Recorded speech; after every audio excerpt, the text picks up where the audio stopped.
Okay, I think we're started and I can see the participants are lining up to get in. Good morning, everyone. This is Thomas Newman of Viva Tuition, and I'm joining Laura Winkworth today for the SCS Pre-seen Analysis, at least the first half of the pre-seen.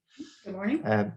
So this is, I'm gate crashing Laura's class to just talk a little bit about some of the course options that Viva has. So just important to mention that today's session is completely free. And we'll be sending out a recording after the webinar.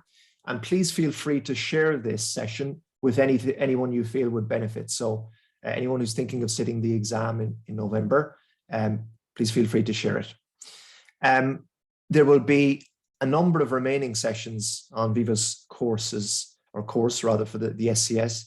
And I'm going to talk about what they are. They will run from tomorrow onwards. Laura is the course tutor. And it's a very, very complete course. And if you want to access those, there are a number of options you have. So you would need to pay for those. But today's session, as I said, is free. A little bit of housekeeping. So this session will run for about 2 hours. And there will be a break at the halfway mark of about 5 minutes. There will be time for questions and answers at the end, and probably at the halfway mark too. You can put some questions to Laura. But what Laura will do is, once she starts, she will just go through the document, the first half of the document, page by page, section by section. Okay, so I hope you're all keeping well. We have people joining from all over the world. I'm very impressed that you're all joining on a Saturday morning, or well, it could be a different, it could be Saturday night or Friday night or whatever, depending on where you're joining from. Very impressed nonetheless. And this is, I think, an excellent session. I think you'll feel more comfortable about the pre-seen once you're done. So what I'll do, Laura, then is I will share my screen. Let's see if I can do it, just to show some of the course options that Viva has. No problem. So I think you need to stop sharing your screen, and then I can share mine. There we go. There we go. Okay. There we go. I think you can see that, Laura, right? Yes, we can. Great. Excellent. Okay, so some of you may be familiar with Viva, some of you may not. This is just to say that we have been doing this for a long time. Okay, so we've been up and running for about 5 years now, and we've really specialized in the CIMA case study. In that time, we've analyzed about 50 case studies. We've served about 7,000 students. Students really like the most recent webinars we've been doing. The recent courses we ran for the case study, we scored 4.7 out of 5 student satisfaction rating. We are CIMA specialists for the moment, so we only focus on the CIMA qualification. I suppose with COVID, a lot of tuition providers have been moving online.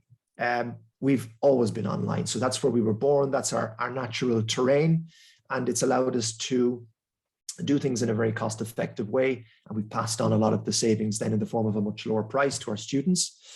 And I'm very happy to say that at the end of 2020, we received from CIMA the Global Pass Rate Excellence Award, and this was really something we're proud of. We joined a list of just 5 other tuition providers worldwide to receive this award. The other winners were Kaplan, BPP, HTFT, First Intuition, and Wisdom.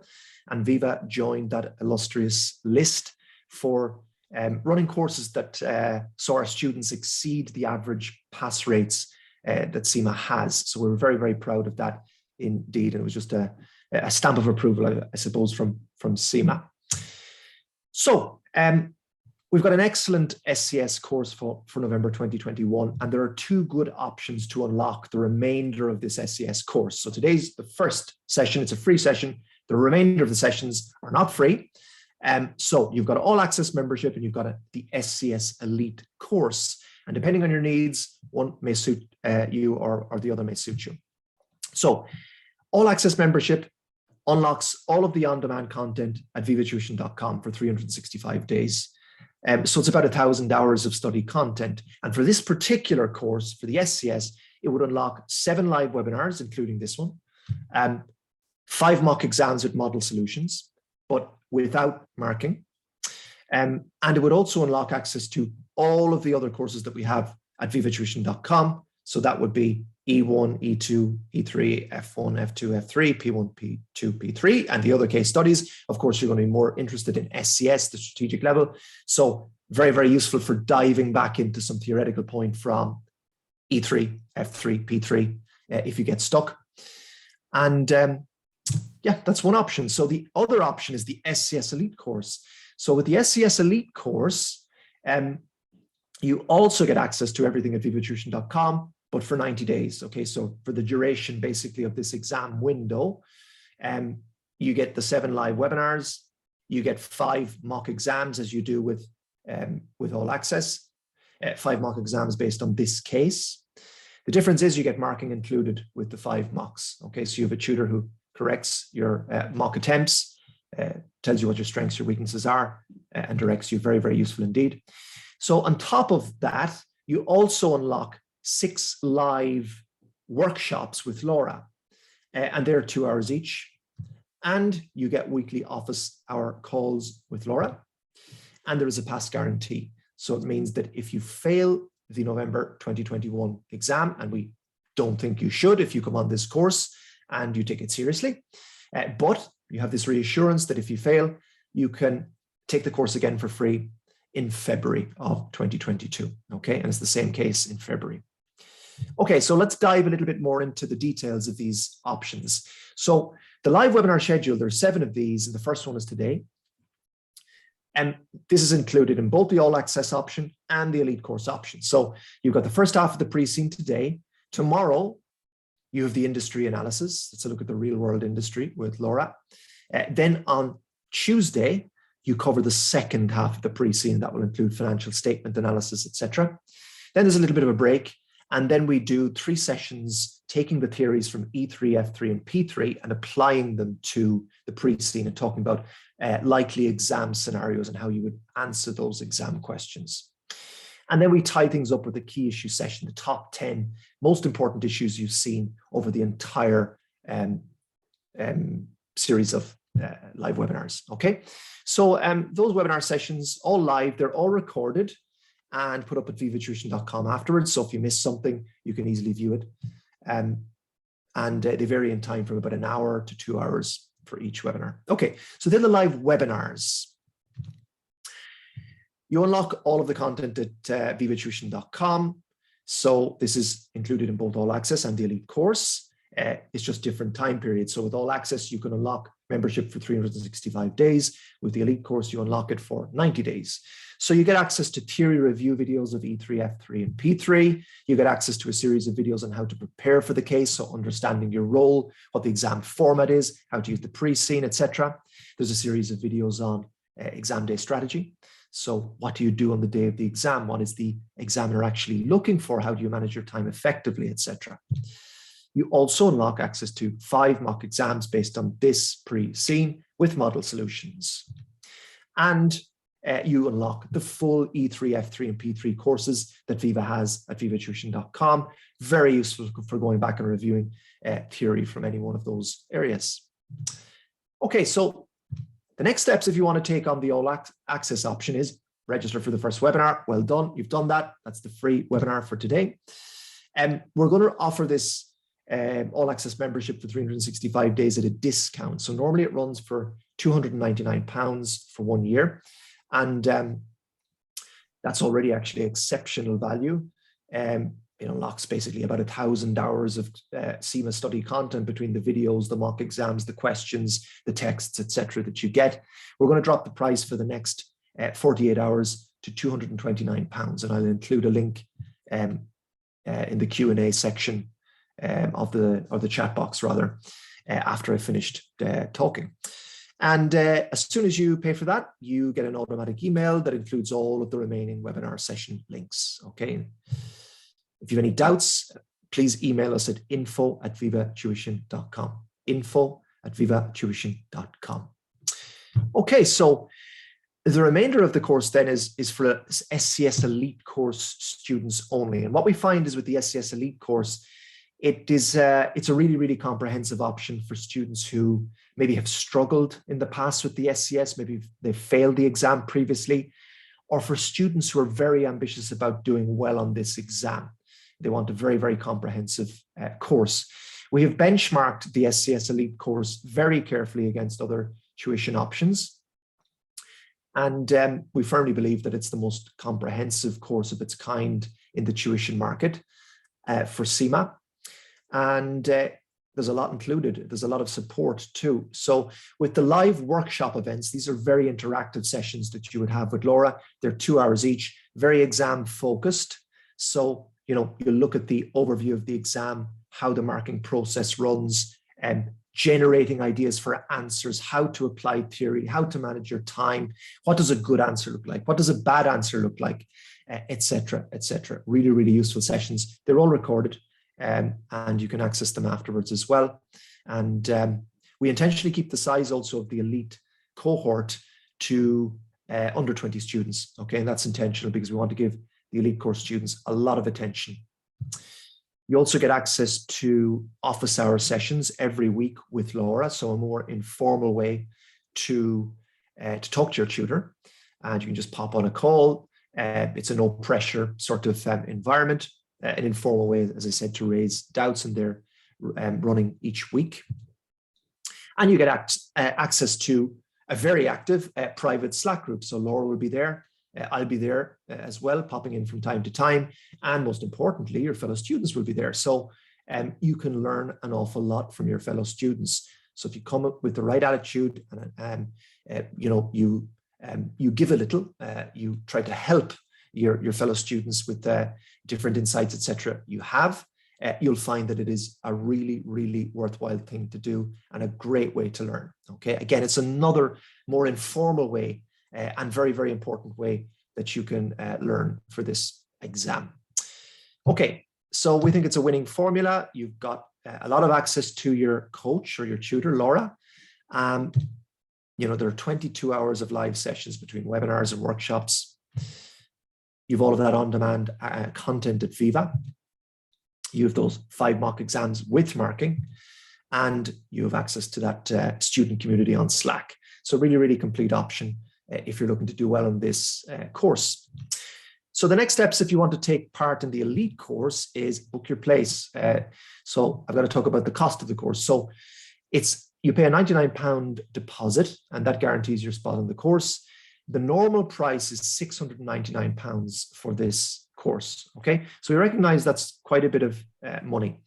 But as I said, we've benchmarked it very, very carefully against other options. And what we find with courses of this type, where there's a lot of support, a lot of personalized support, they typically run for fees in excess of £1,000. So typically they run for £1,000, £1,200, £1,300. So we offered for $699. We're going to drop the price for the next 48 hours. If you book your spot on the course over the next 48 hours, it will be $599. And you only have to pay the £99 deposit to start with. The remainder of the fee, so it will be £500, you can spread that out over up to 6 months. We will give you the option. You can pay it over 1 month, 2 months, 3 months, 4 months, up to 6 months, okay, whatever suits you. So that's a way to spread the cost out. Also important to mention, if you're actually already an All Access member, you can get an even lower price for this. So it would be $499. If you're an All Access member, you get this for $499, okay? So it's a very, very good price for such a comprehensive course. Okay, so I'll include the link to the deposit at the end. And this is going to sound like, and I always say this, but it's true. It's going to sound like marketing speak that, you know, act now, guarantee your spot, you know, book your place fast, they're running out. It's true, okay? So they're already, I think it's 14 spaces taken up already, so there are only 6 left, and they will fill up quickly. So if you want this option, I would recommend that you book it in the next few days. So once you've done that, you'll get all of the webinar links, you'll get all of the workshop links, etc. You'll get all access membership for 90 days at vivatuition.com. So you get the remaining links to the workshops, the live webinars, the Slack group. There's a terms and conditions sheet as well that you could sign.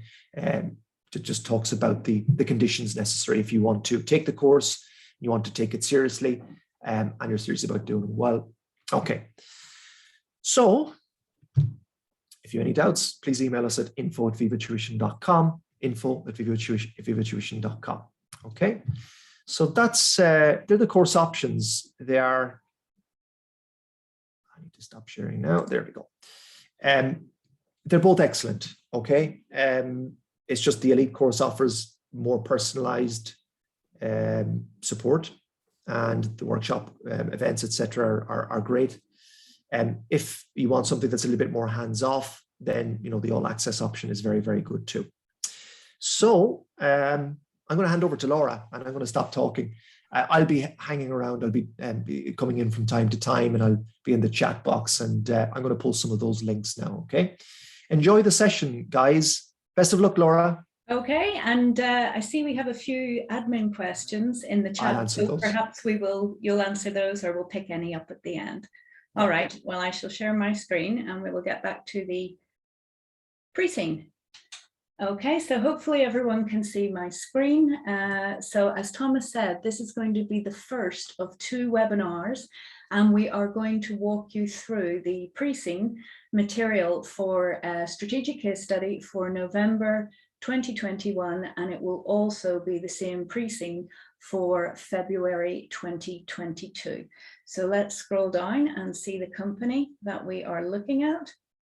So the company, a fictional company that we are going to be studying and that your exam will be based on, is pixelwiz.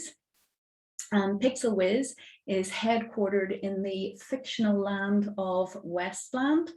And I'm sure you've already had a look already. pixelwiz makes and sells video games. So I have to say, from a personal point of view, I am very enthusiastic about the industry and the pre-seen material that we have.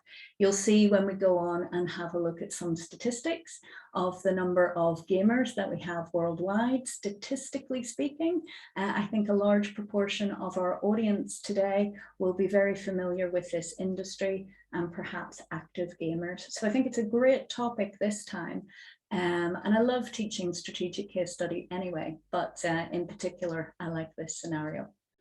Now, before we move on, the examiner has very helpfully made a COVID-19 statement on the front of the pre-seen. And this is a question that we get asked frequently. Clearly, we're at strategic level now, and we need to have a good commercial real-world knowledge. However, in COVID times, we're not seeing normal ways of operating impacting lots of businesses.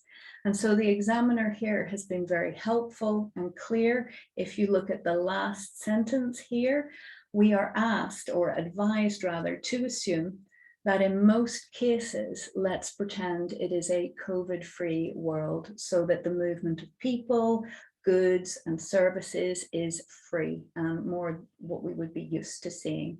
Now, within this statement, it is holistic marking generally for strategic case study. So if it is very relevant and you make a point, then marks will be awarded on merit. But generally speaking, I think it is easier and more consistent across tasks if you take the advice here. So it is helpful to assume that there are no restrictions. Okay, so let's move on. We have a contents, oops, we've jumped ahead there for some reason. We might have a bit of a hyperlink in this. So let me move ahead here into the contents page. And in this first webinar, walking through this, we will cover a brief introduction. So meet pixelwiz and Westland for the first time.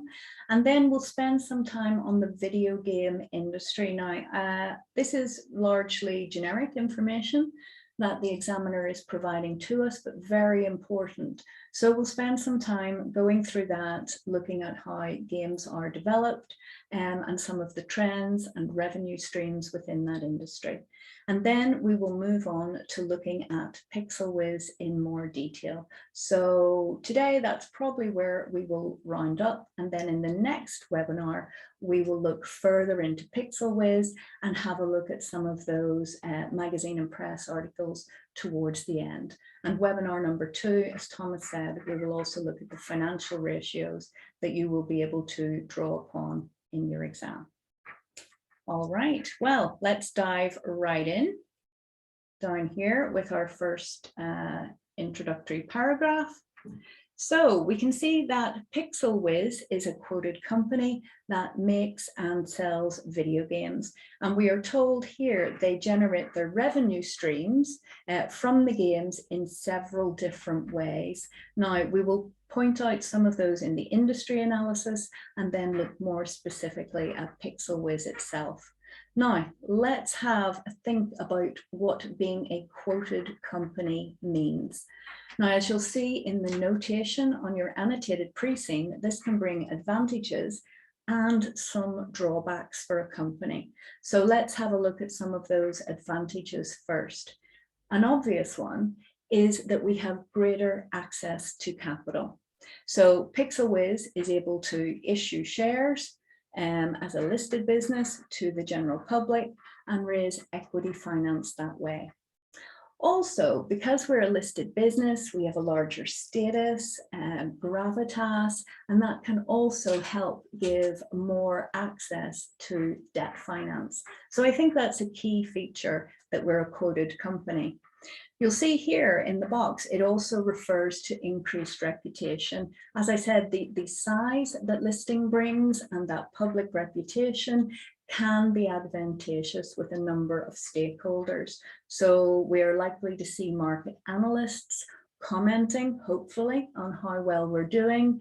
And that reputation and status will hopefully attract investors to us, but also is going to attract, hopefully, the best talent to work with us. And one thing we'll see in this industry, that relationships within our, I suppose we could describe it as a supply chain, but they are collaborations or part of our ecosystem, are extremely important. So this increased size and reputation, the kudos of being a listed business, is very important to us. Now, what are the downsides that we might have with that?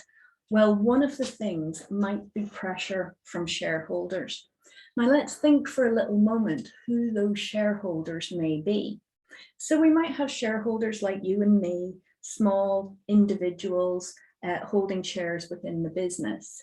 But because we are told that Westland is a developed country and we're told it has a well-regulated stock exchange, it is highly likely that pixelwiz is going to have a number of larger institutional shareholders. So let's think of real life examples such as Hermes or BlackRock.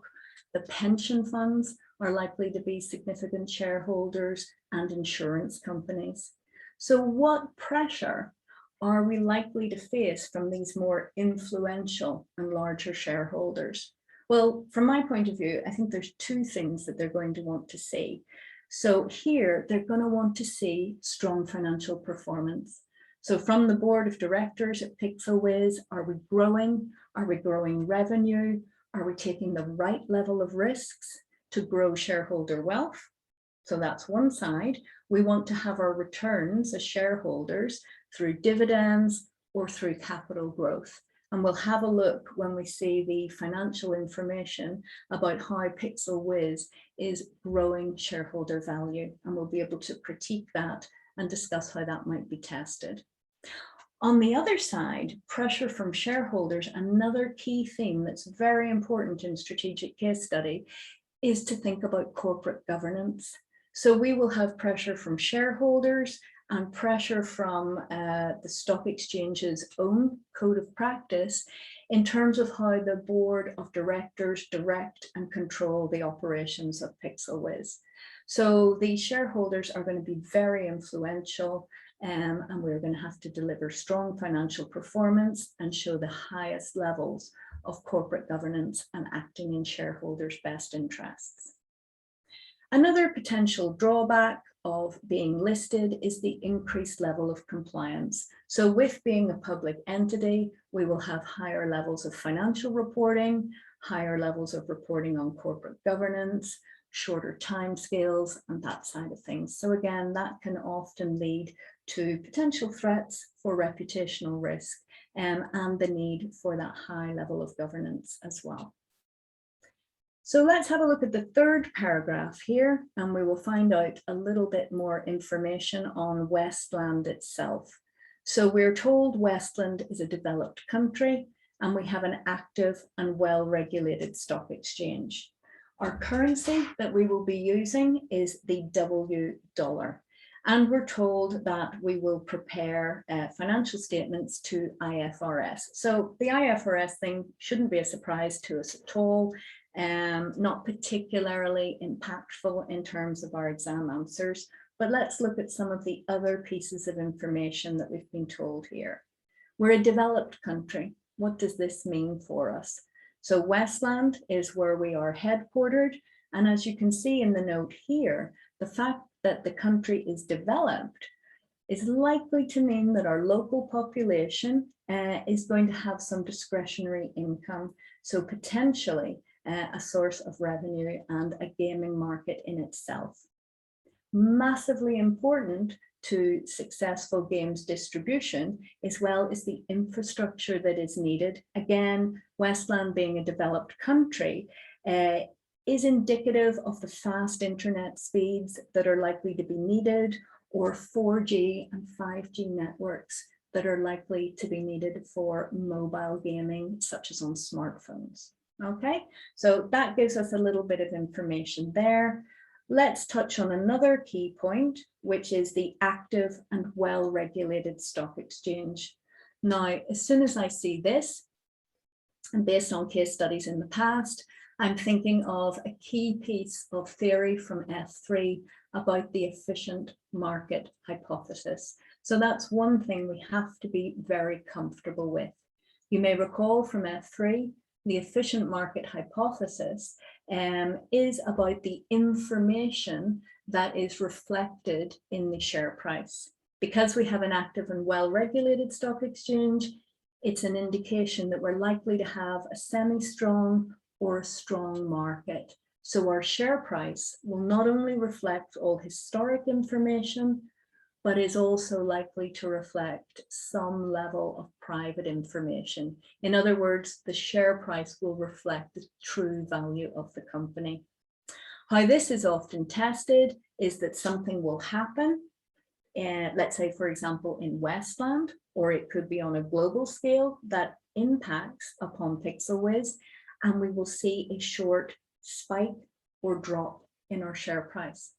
It's a very, very common question. The examiner is expecting you to reference efficient market hypothesis due to this active, well-regulated stock exchange. And a typical question here will be that you will have to explain, is this movement in share price for the long term, for the short term, and what the impact may be on the business overall. So that is a heavily tested area. And later on in the second webinar, we'll have a look at the share price movements of pixelwiz in recent history, and I will circle back and pick up on that point again. Okay, now the last but very important part on this introduction is all about you. So you can see here that you are now a senior manager. So no more operational responsibility for you, no more managerial responsibility. You are now at a senior level, and we can see here that you are reporting directly to the board. So what type of things are going to be filling up your day-to-day work? You will be working on special projects at that strategic level and advising the board on strategic matters. And that's very much how we see the tasks focused. There is a high expectation of you now at this strategic level that you can demonstrate a number of skills.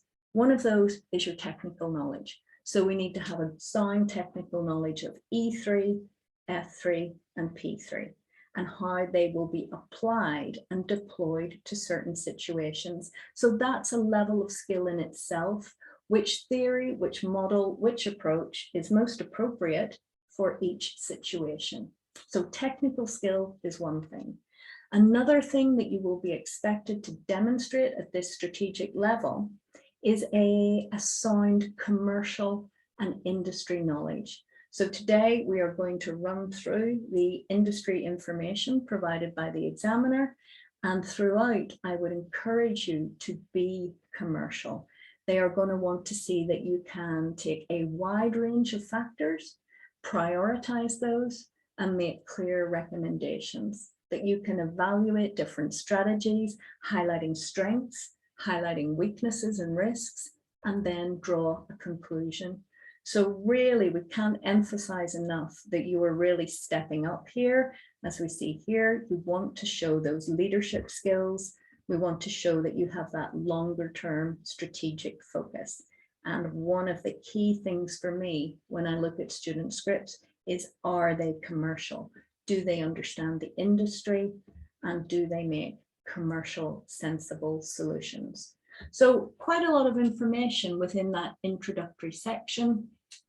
And hopefully that sets the scene for your role at pixelwiz and Westland, where we will be basically spending the majority of our time. I'm now going to move on to the next couple of pages, and we can see here that we're going to have some information on the video game industry. So let's ask ourselves, why is this important to focus on this part of the pre-seen? So from my point of view, having this industry backdrop will very much help you understand the contexts of the tasks and the requirements that the examiner is going to ask you to deal with in the exam. So it's very, very important to have this understanding so that you can quickly see the key issues or some of the threats and opportunities that may be presented to you in a task. Secondly, another key reason is having this sound industry knowledge means that the ideas, the suggestions, and the approaches that you're going to include in your answer will really reflect a sound industry knowledge. At the strategic level, you are required to demonstrate that you have that sound industry knowledge. And also, the examiner within your answers will be expecting to see some of this information used and leveraged within your answers. So this is a very important part of the pre-seen. Now I'm going to walk you through page by page. Really, I could summarize this into 6 key areas. So I'm going to start off with area number 1, and I will have a look at some industry potential. So we're going to see that this is a growth industry and have some statistics and have a look at some information around that. Then we're going to start to look at some key players and key stakeholders within this industry. So I would advise you, as we go through this and as we progress in the second webinar, keep a list of these key stakeholders as we go through. We'll start it in this, and then we will add to that list as we go along. I'm going to make sure you have a good understanding of the different types of hardware and platforms that gamers can access pixelwiz's games from. So we'll look at hardware. The fourth thing we're going to look at is the types of games that may be developed and played. Now, I'm going to be a little bit more light touch on that one because I'm going to assume that a lot of you have a good knowledge of different types of gaming, but I will walk us through the pre-seen information on that. And then to end off, 2 more things to look at in this industry analysis. I'm going to look at the various different roles that people have in games development that will be key to understanding the operations of pixelwiz. So very important area.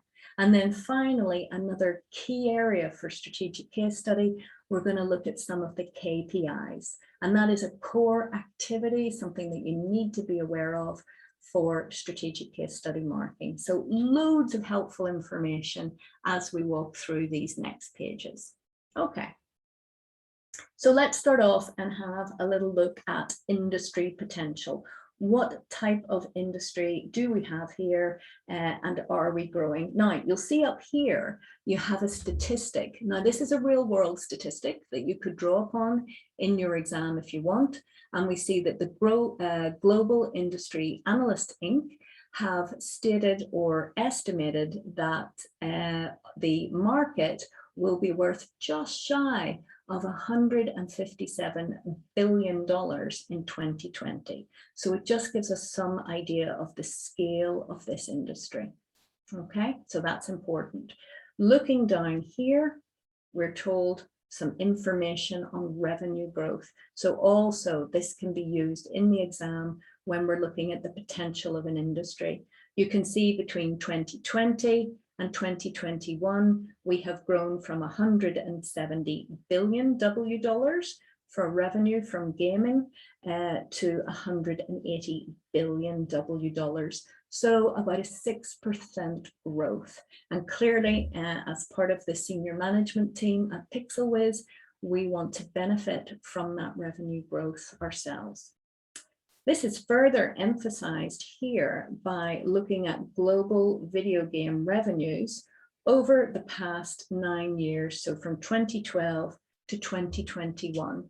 And you can see here from about $60 billion in 2012 to just shy of $180 billion. So over the last 9 years, we're looking at about a 300% increase in global revenues. So very much, if we liken the industry to some kind of product lifecycle model from E3, we can see this growth curve. And again, as part of the senior management of pixelwiz, we want to benefit from that. Now, there's an interesting statistic down here at the bottom, again, with regard to this industry potential. We're told that there's 2.7 billion video gamers worldwide, and using a 2020 population statistic, we can calculate that 35% of the world are video gamers. So again, it really emphasizes that huge market potential. So how is this information of use to us? Well, pixelwiz wants to look through and find opportunities to ride this growth and benefit from it. However, a double-edged sword, where we see a lot of growth and success in an industry, then I think we also should expect intense competition. So that's why that information is going to be useful to us. Now, the second area that I wanted to talk about in this industry analysis, and I'm going to scoot back up here, is we're going to start to look at some key stakeholders and some of the key players in the industry. So why is this a key part of your preparation for strategic case study? As you will recall, probably way back from E1, stakeholders are those who influence an organization or are influenced by it. So we need to know who our stakeholders are, we need to prioritize them, and we need to know what they want. How I see this typically tested in strategic case study will be, let's say, in strategic evaluation. You will recall from E3 that we use the concept of suitability, acceptability, and feasibility when we are looking at evaluating strategy. And the acceptability is acceptability to our stakeholders. So we're going to know who the key players are, and if we're looking at any form of strategic choice in evaluating that, then we have to assess the acceptability to stakeholders. Another key area and heavily tested at strategic case study is reputational risk. So you'll remember reputational risk from P3. And when we look at reputational risk, I always say to my students, well, who do we care about the most? To whom are we bothered about our reputation? And the answer there is our key stakeholders. So it normally provides for a really nice answer structure when looking at reputational risk, if you can prioritize the key stakeholders and talk about how your reputation might be impacted by them. Before we look at these stakeholders, another key theory from, well, way back to E1, E2, and E3 would be Mendeley, and we will look at prioritizing stakeholders by power and interest. So stakeholders, key area. Let's dive in and have a look and see who they are. So in this second paragraph here, we can see that there's about 2,500 companies employing approximately 70,000 people in video games. However, those figures will not include the, we describe them as the companies within the ecosystem working with game developers. And these companies include the manufacturers of the hardware needed to play games. So our consoles such as Xbox and PlayStation, so they're a key stakeholder, the manufacturer of the hardware, and also those companies who provide the operating systems or software that supports gameplay. So again, massively important. An example there might be the Apple operating system, where games can be downloaded onto your smartphone for play. So I can't underestimate the importance of the manufacturers of the hardware and those providing the software systems. As we progress through this pre-seen, you're going to see how important they are, critical to the success. What does that mean for our board on pixelwiz rather? We are going to have to maintain strong relationships with them. So when we come on to the board analysis, I'm going to see who is responsible for maintaining these strong relationships with these key stakeholders. Moving down now to the bottom of the page, there is going to be another key stakeholder that we need to be aware of, and these are the gamers themselves. If we think about the concepts of interest and power, gamers are going to be heavily invested in the company, so a high level of interest. Now, you could argue and say that an individual gamer doesn't have much influence or control over the company, but have a think about things like social media platforms, how gamers often get together and talk about games, critique games, anticipate games launch. The power of these social media platforms significantly increases the power of gamers, and therefore, again, I would be categorizing them as a key player. So let's have a look at what the typical gamer looks like and some statistics in this area. Here we can see that 55% are male, so not quite evenly balanced between males and females, but not too much distorted one way or the other. And the average age of a gamer is 34 years old. However, we are told that there is a wide dispersion of ages. And when we flick over the page, we're going to get some more statistics on the age of gamers that we can draw upon within our exam answers. So here we have a pie chart of video gamers by age, and how might this be used in the exam? Well, from a E3 point of view, we might decide to use some of this information in terms of market segmentation. So when we are developing and promoting a game, are we going to have a broad focus across all ages, or are we maybe going to focus on one area, one age area or another? Also, I think it's important to think about the age of the gamers when we think about key factors such as the ratings that might be applied to games. So if we are designing a game for this under 18 age bracket, then again, we have to be careful in terms of content and ratings. So again, there's quite a sizable proportion of the market there for under 18s. And we have to be careful of the content there from a regulatory point of view.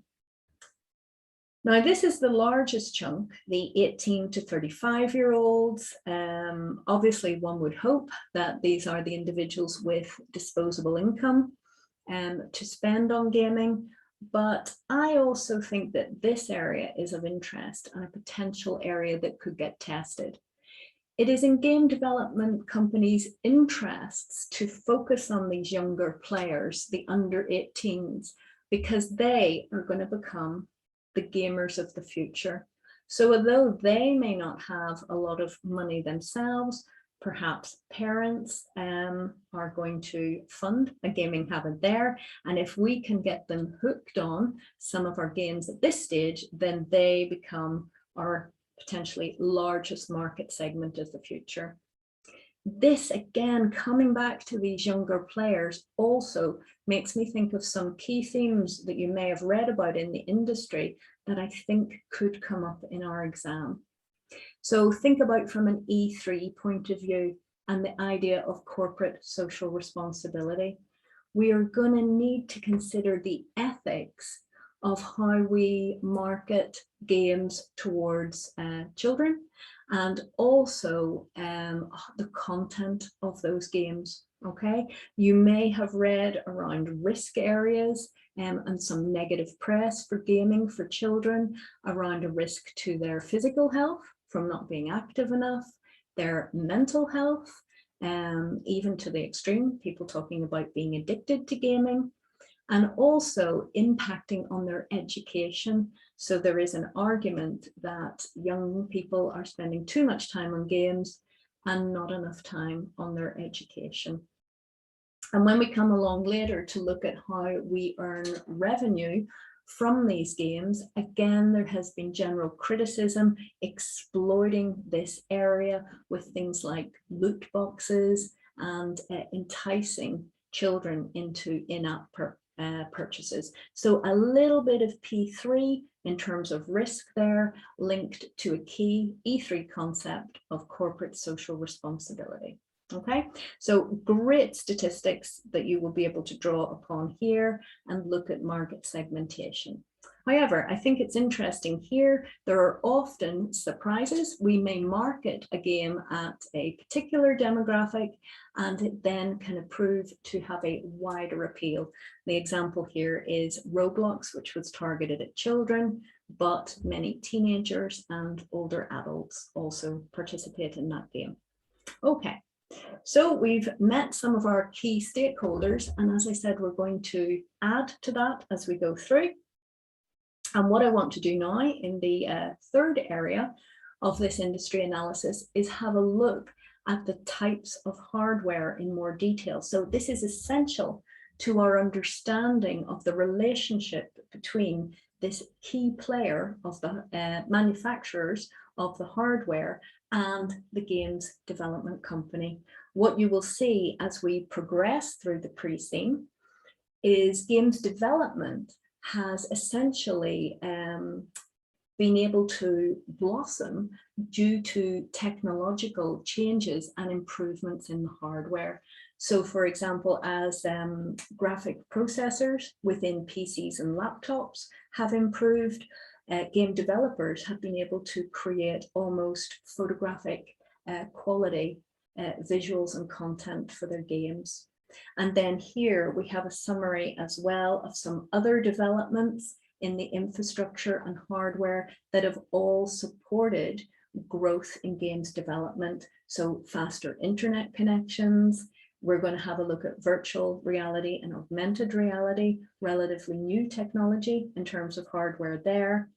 Increased smartphone use and the increase in the processing power of smartphones has led to a massive increase in gaming via smartphones. And then again, improvements in processing speeds through all of the hardware.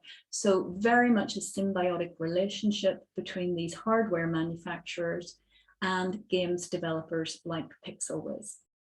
So we're provided with some very helpful information here in terms of this pie chart. So here we're looking at video game revenues by type of device. So I would be very much expecting you to use this information in the exam. What do I want you to focus on? Well, clearly, I want you to focus on areas of growth. pixelwiz will want to develop areas of growth to make sure that it is sufficiently exploiting and benefiting from those. But also, as well as areas of growth, I want you to focus on areas of high revenue generation. They may be a little bit more mature, but clearly drawing on aspects from, again, the product life cycle. We want to look at more mature cash generative areas, because if we're not focusing on areas that are generating a lot of revenue for us, then we're not going to have the money to invest in research and development in those growth areas. So that's two of the things that I very much want you to keep an eye out as we go through these. So as we run through these, you can, I imagine most of you are going to be familiar with these, but there's quite a lot of important information that we want to have a look at here. So the first one, we're going to look at maybe more traditional gaming via a games console. So what type of real world examples are we looking at here? So we could have Microsoft's Xbox. or Sony's PlayStation. So towards the back end of 2020, both of those console manufacturers came up with their new models. I think the PlayStation 5 and the Xbox Series X and Series S. So as you probably know, if you have a gaming console, you typically hook that up to a screen at home or a TV. And there are different ways in which you can purchase your games in order to play them on your console. So traditionally, most people would buy a cartridge, so a physical game copy, so a cartridge or a DVD. But increasingly, we are now seeing more players downloading games straight to their console from the internet via your home Wi-Fi. So that is an increasing trend that we have highlighted here in terms of how gamers are accessing the games produced by the developers, such as pixelwiz. Now, this is a really important piece of information at the end of this page and on the next one, so we want to pay attention here. The console manufacturers will often design the machines so that they connect directly to the manufacturer's own website, okay? And what happens there is that simplifies the process for the user, for the gamer, in terms of downloading and installing software created by companies like pixelwiz. This shows, again, the importance, the critical dependence that developers will have on the console manufacturers. So they're using their websites for players to download the games. So again, further underlining their importance as a stakeholder. And what we'll see later is that the manufacturers of the hardware will take a slice of that revenue coming in before remitting the rest to the games developers. And we're going to talk about that in terms of maybe that being a risk to pixelwiz later on. So consoles, very important, an important part of the market. And if we look back at the pie chart, I estimate around 20% of gaming revenue coming from those consoles. So let's move on to the next one. We have our handheld consoles. I think the most prevalent real world example would be the Nintendo Switch. And looking back up at the pie chart, I reckon that's about 15% of our revenue in the gaming world coming from those handheld consoles. So very, very much like the larger consoles in terms of how we get our games, we can buy cartridges or again, this new trend to download from the internet. And again, you would be using the console manufacturer's website. And so that dependence on them is further underlined there, and they're likely to take a commission from that revenue. So what benefits do handheld consoles bring to gamers? It is that they are portable and self-contained.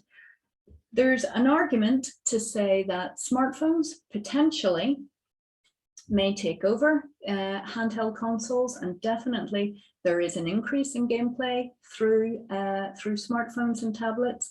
However, currently, I think these handheld models like the Nintendo Switch do offer a better gaming experience through the Joy-Cons and the graphics, but still have that advantage of being very portable. Moving on, a key area, so I am fully expecting this one to come up in your real life exam, is having a look at virtual reality and augmented reality. Now, if we look at that revenue pie chart that we started off with, I reckon we're looking about circa 10% of revenue for VR and AR at the moment, but it is noted to be, you'll see at the side of our annotations there, the future of video gaming, and it is a major area of growth. So because of this, I think it is a highly examinable area. Real life examples, I think the one that I know best is Oculus. So the Oculus Quest is mentioned there. I think another popular variant of that is the Oculus Rift. And also an alternative there, the PlayStation VR. So what is the difference between VR and AR? Well, VR, you will, just as the guy has in the picture here, you will wear a headset, and that provides you with a visual, not quite 360-degree view, but it is if you are immersed in a virtual world. And also you will have speakers in that headset to further enhance that feeling that you are in this virtual world. And then that links up typically with a PC or typically with a console, depending on how you're playing, and you can experience gameplay in a different way. Often you'll also get a bit of a physical sensation depending on the handheld controls that you have, and that can further enhance the experience. Augmented reality is a bit of a variation on this. On your headset, you can have cameras that will pick up the room that you are in and your surroundings, and then can build that into the experience that you are seeing through your VR headset. So the example here is you might be sitting in your living room and it will seem as if there is an exotic bird hovering over your head. Okay. And I think this is an interesting point we have down here. They are often used in conjunction with other gaming devices. So there are some standalone VR headsets, but certainly the ones that I have experience of will link up with a PC and a console. And again, we have this idea that we've talked about before of this ecosystem of developers and hardware developers very much working together, and there would be benefits of having cross compatibility of certain devices.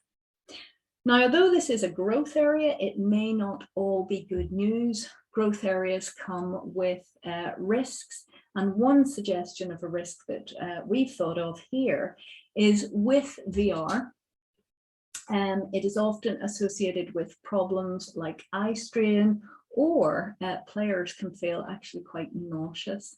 But it is popular, and time will tell if it is the next big thing, but definitely it's a surefire bet for the exam as an area of growth. Moving on to PCs and laptops. So we have a real world example over here of specialist providers of PCs and gaming laptops. So Dell has its Alienware range. I think another one, what do we have? Republic of Gamers do specialist PCs and laptops. And generally we tend to think of these as for the serious gamers. So people who are going to invest significant amounts of money to give them machines that will have the processing power required for the best, highest levels of gameplay and also speed.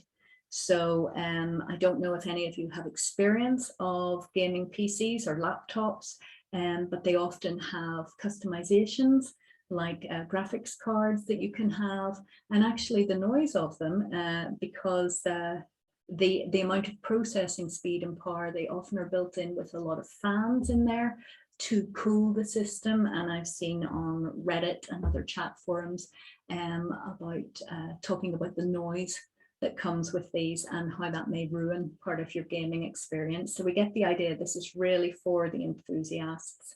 So how do we get our games onto our PCs or laptops? Generally, these are going to be downloaded. So you might have providers like Steam, for example. I think is very popular for downloading these. So PCs and laptops for our serious gamers, but quite a significant area of revenue. Looking back at the pie chart, might be about 15% of our overall revenue for the gaming industry going to PCs and laptops. Now, there's a very interesting note here in terms of an area of F3 and looking at non-financial reporting. Now, we have pegged this note beside the PCs and laptops, but I think this is going to apply in many places and is certainly a hot topic in this industry and also globally at the moment. So here we're talking about the environmental impact of the increase in processing power and non-financial reporting around that.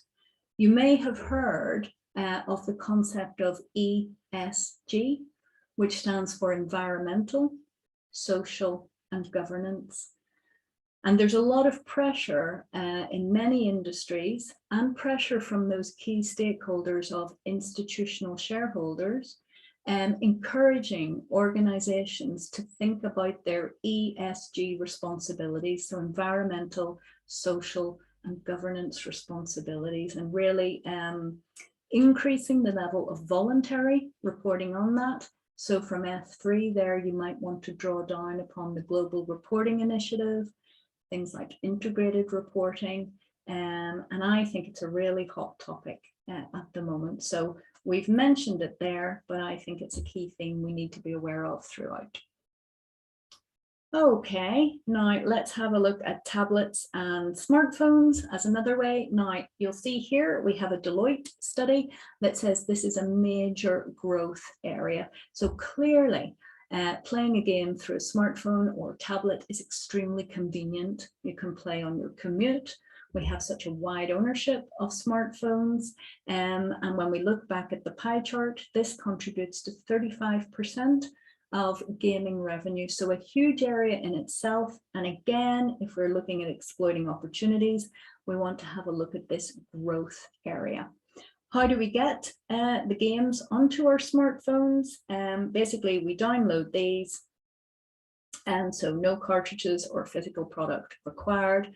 And again, I think that encourages the use and ownership of these. So not much points of friction in terms of wanting a game and then being able to download it. So that takes us through quite a bit of those. I'm going to cover this couple of paragraphs here just to highlight another stakeholder, key stakeholder, and then we will take a little break. I can see that there's a lot of questions, probably more than I could answer in a short period of time, but we'll take a 5-minute break in a moment and I'll answer those.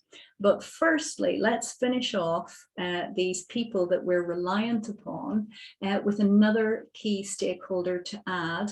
And this is the growth of cloud-based gaming that we are seeing a lot of. So we have cloud-based gaming, and an example might be Microsoft's Game Pass.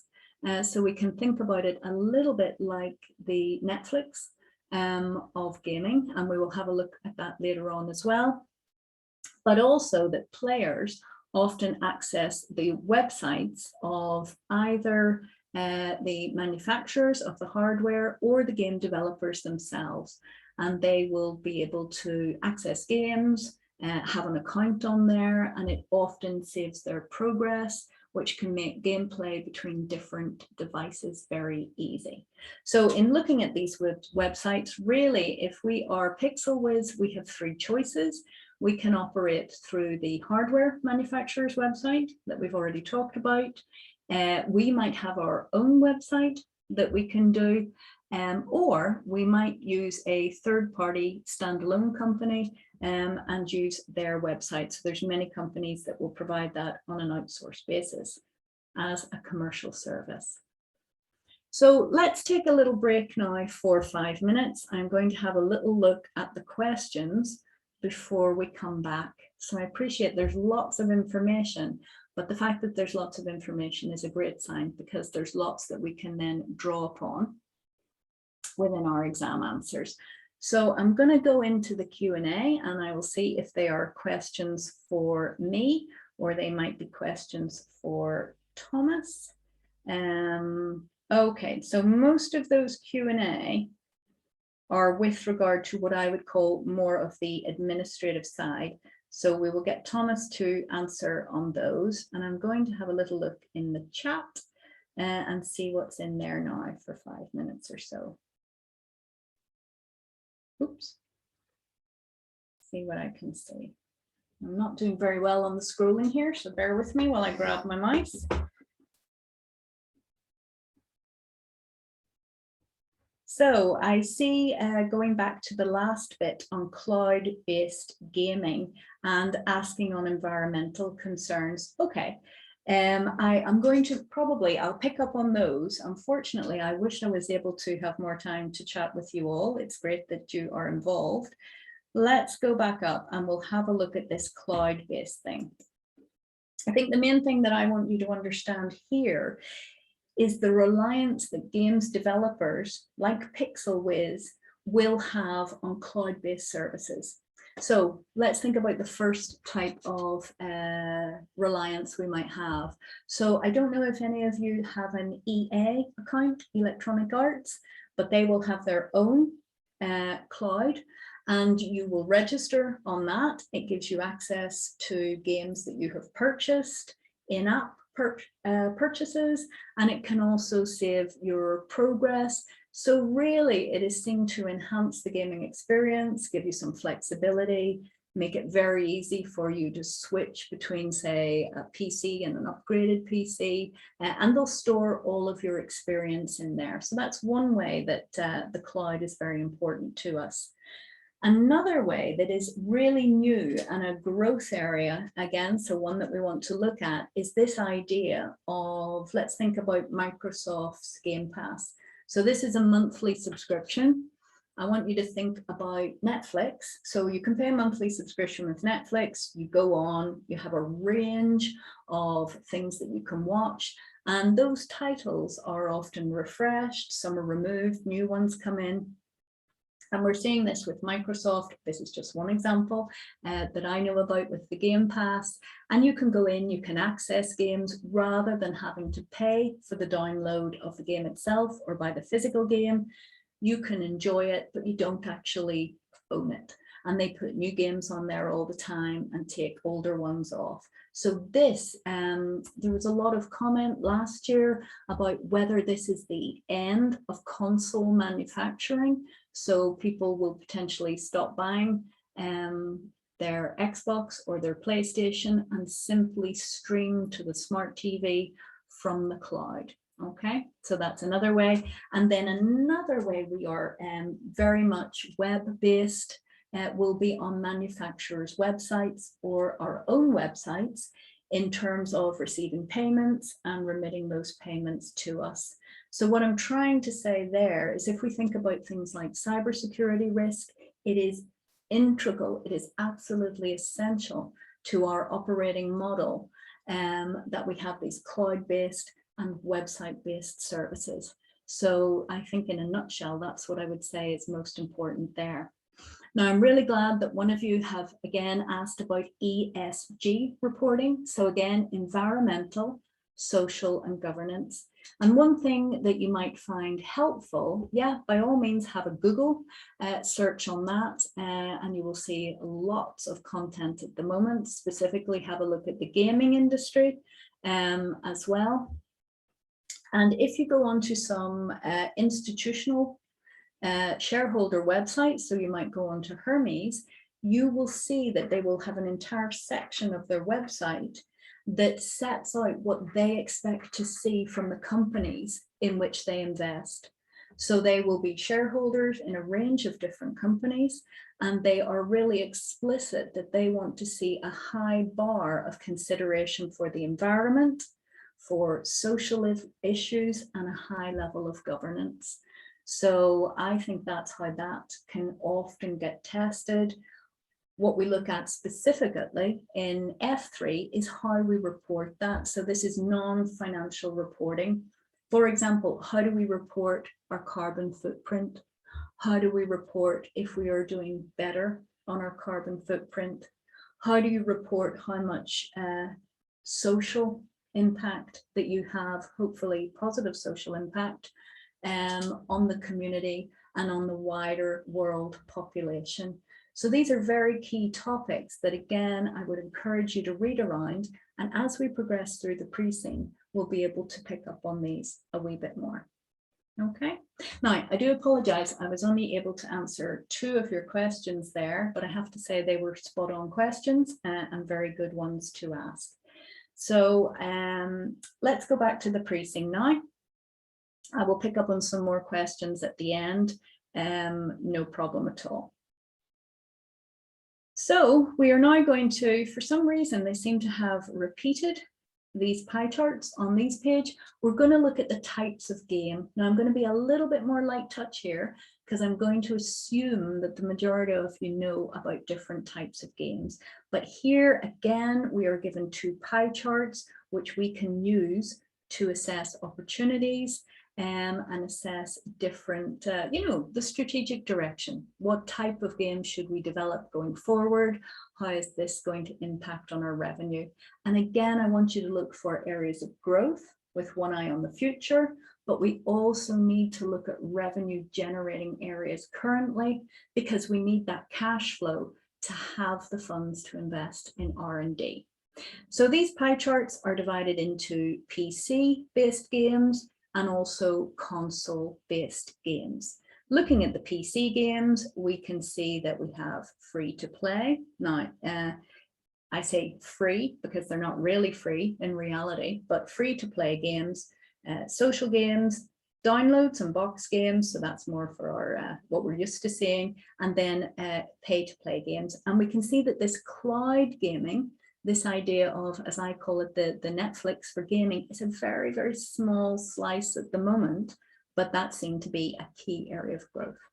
And let's compare that to our console-based games. As we would expect, the vast majority, is that about 80%, from downloads and the physical copy games, and then a smaller proportion where we're looking at consoles on the free-to-play games. Now, let's have a look at these 5 types of games that are covered within these. So the first one, downloads and boxed games.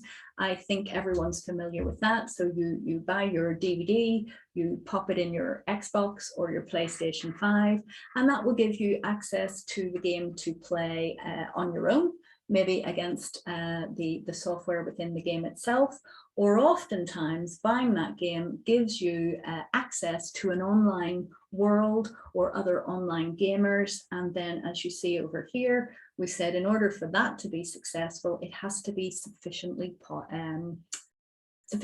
popular to have the critical mass for gameplay. So an example I would have there is you might buy EA or PopCap's Plants vs. Zombies. So you might buy Garden Warfare, you go in, you can play by yourself, you're a plant, the computer's the zombie, or you have access to hook up to the internet and play with a host of people all over the world. So it gives you 2 different experiences there.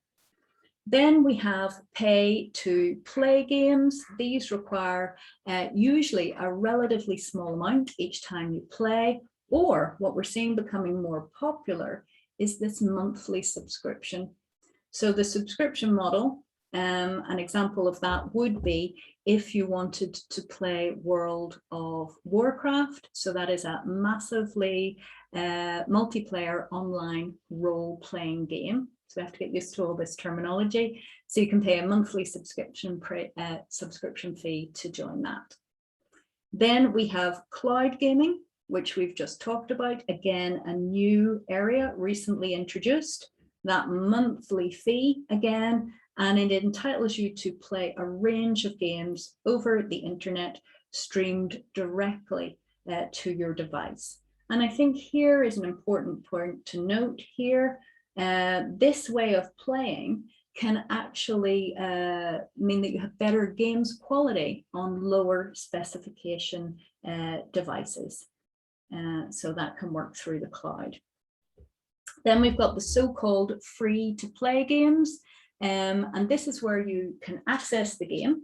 It doesn't cost you anything, but very soon in your gameplay, you will realize that you are held back in some way unless you are making in-app purchases. So maybe you're not progressing as quickly, maybe you're playing against other people who have this potentially unfair advantage from making in-app purchases. And if any of you have ever played these, you can see that the prompts to enhance your skills or abilities in the game are often frequent. Them in themselves may not be a lot of money, but the fact that you get continual and frequent prompts for in-app purchases can make them very enticing. And again, I would like to link this back to the under 18 players that we talked about before. So think about corporate social responsibility and the ethics of marketing these in-app purchases to children. So there's been quite a lot of comment on loot boxes, for example, in Fortnite. And again, how these in-app purchases are presented. You often get a range of choices with different prices. And again, it can entice people into spending, you know, 20, 30 pounds or the $W equivalent at the time. So have a think about the marketing and the ethical considerations around these so-called free-to-play games. And then social games, these are available through social networks and normally paid for by advertisers, but then you are exposed to the advertising within that. And a real life example that we've given you there is Farmville. So if that's not something you've experienced of or played, again, that might be a good one to look up to have an example of what these games might look like. Now, we do not want to underestimate the importance of this final paragraph down here. So, as you know, normally when you are registering to play a game, one of these so-called free-to-play games, they will want to check that you are not a child. And there's normally an age restriction. And sometimes they do that by making you enter a valid credit card. And that might be to show that you're giving permission to someone to play, or that you're of a certain age yourself. So those accounts are created by an adult, again, even if the intention is for a child's use. Okay, and what happens is that you can have upgrades or in-app purchases, and it will use that valid credit card. Okay, and you have to accept to go ahead. Now, that can lead to potentially some problems, and they are detailed down here. I very much, alas, have personal experience of this one. So there is a risk that children may make in-app purchases by accident sometimes, or without the permission from their parent or guardian. I know there was some controversy with certain Apple upgrades that would put permission settings that you may have for children, that they would be removed if you had a software upgrade, and that enabled children to make in-app purchases without the prompt coming back to the parent to authorize the payment. So I'm not too sure whether they fixed that, but it is illustrative of how it can happen. That could cause reputational risk for the game's developers as well. So that's worth bearing in mind. And then again, because we have all of this information stored in terms of game players themselves, our registered users, and their credit cards, we are exposing ourselves to cybersecurity risk. So the personal information will be personal identifiable information, likely, very likely, to be covered by data security laws in Westland, if we are pixelwiz, or wherever else we operate, and we are exposing ourselves there to potential hackers that could lead to reputational damage to us, and potentially fines as well. Okay, and it may actually have the potential to steal some of our customers' money, which again would not enhance our reputation in any way. So we will have a strong responsibility for cybersecurity, and that will be one of the things that I'm going to look out for pixelwiz when we come on to the principal risks. Okay, so a really key piece of information there from my point of view. Now, the games themselves, again, what I need you to have is just a general understanding here, so that you understand the contexts of the tasks that you are given, and that your answers show this real world knowledge. So we'll have a brief look at these, and then I want to move on to pixelwiz itself. So we can have puzzle games like chess, solitaire, and I do agree with the comment over here that these may be marketed more towards the mature customer. Then we have some action-based games where normally there's some kind of physical challenge. So whether you are trying to respond to some kind of pattern or object, and you don't want to lose a life. So that makes me think of something like Crossy Road, which I find very stressful to play. We might have platform games where we have a fantasy character having to overcome certain obstacles to progress. That might be something like some of the Super Mario earlier variants. And sometimes we might have a simulation so that we see out of the eyes of the player ourselves. So something like Doom or Doom Eternal, that series might be appropriate for a simulation there. The simulated challenge.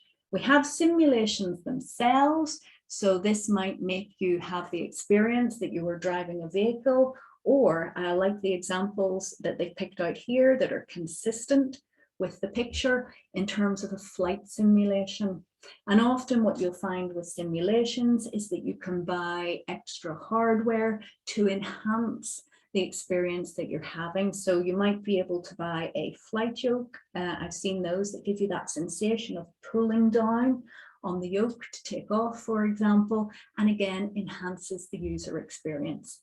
And here we can see perhaps these simulations, we could branch out and they could be also of commercial use in terms of training.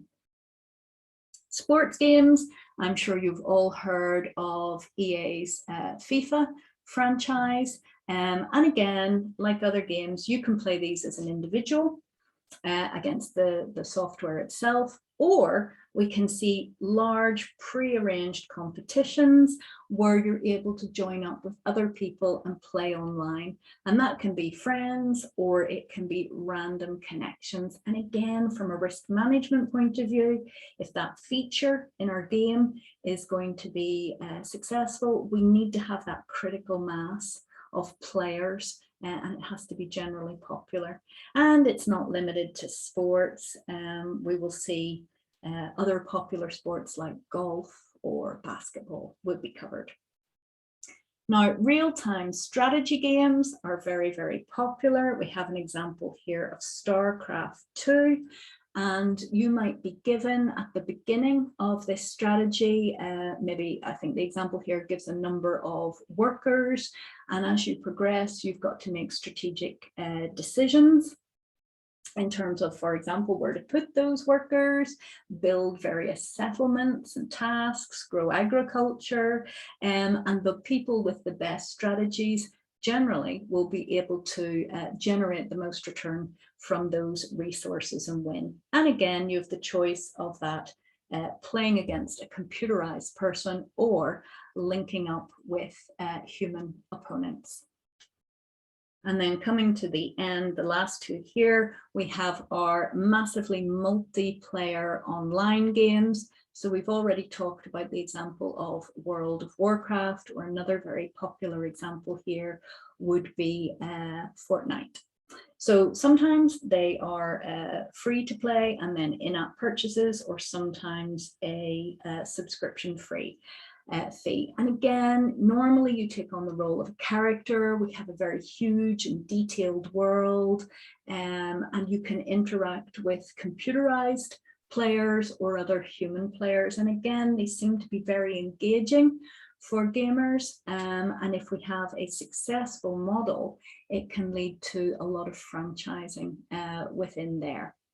Now, I think there is another risk here from our P3 theory and internal controls, which is very interesting.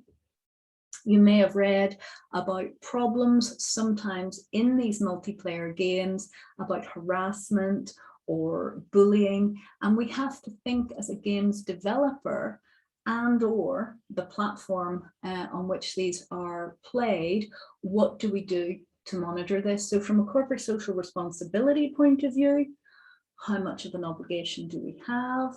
And then from a practical internal control point of view, well, how are we going to deal with this? And you will be expected to show commerciality, balancing risk, costs, benefits, and the practicality. So some of the things that you will typically see is that gamers have to sign up to a terms of play before they can enter this world. Is that sufficient? Is it open to abuse? You can have things like a human or an AI moderator, but again, you want to protect and minimize the risk, but not impact on the gamer's experience or slow down gameplay in any way. So that's another interesting area to look at. And then educational games. This might be something that we market to those under 18s to help them develop. I think a great example there might be something like Minecraft has a specific edition for education. It is marketed to schools and classrooms and can help with everything from coding, math, and problem solving to, I've seen ones where they have built, you know, an entire historical world in there to help bring history to life and engage children in the learning. Okay, now it does say here that the list is not exhaustive and that the types of games are not necessarily mutually exclusive. So just bear that in mind.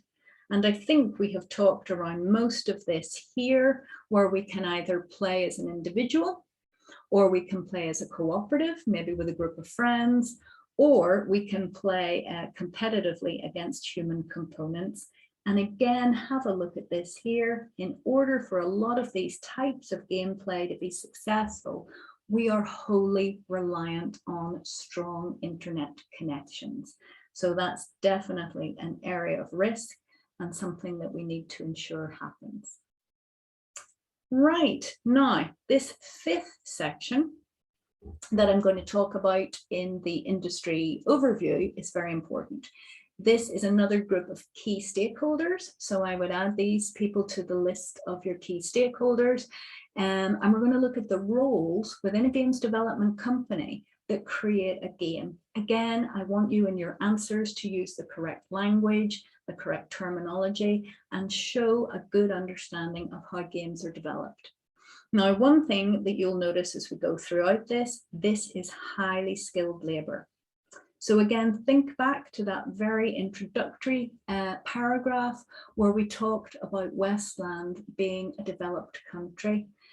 They are likely to have good systems of education and hopefully be able to supply pixelwiz with the highly skilled labor required. Okay, as well as being highly skilled, it is likely that wage cost will also be relatively high. And as we run through these roles, I think it's worthwhile to bear in mind this comment down here. We are looking for a real mix through our talent of technical skills, but balancing that with the creativity that is required. So quite bespoke labor that we're looking for. And again, that underlines our employees, our workforce as key stakeholders. Let's run through these roles so we understand them. Firstly, we've got the games producer. This is the person that gets the ball rolling. They are in overall charge of commissioning and the development of the games. And where do they get their ideas from? Some of that will come through market research. And again, we've looked at some type of segmentation of the market already, but also they'll keep an eye on the social media forums that gamers participate in to get some ideas from there. And as we say here, market research is going to be incredibly, incredibly important because of the huge research and development spend required in games development, and good market research hopefully is going to reduce some of our product risk. So the games producer gets it kicked off. And then we move on to games designers, and really they are to take this basic brief and develop it at a fairly high level. So they might design the nature of the gameplay, have a high level idea of what the aesthetic may look like in terms of the game's appearance and soundtrack. So the games designers will take a concept and realize that, take it a little bit further. But clearly, not all concepts are going to be taken forward. So it will be a choice between which of these ideas that the games producer come along to which ones start in development.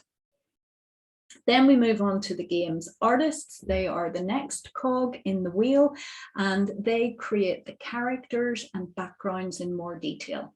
Now, our game artists have to balance two things.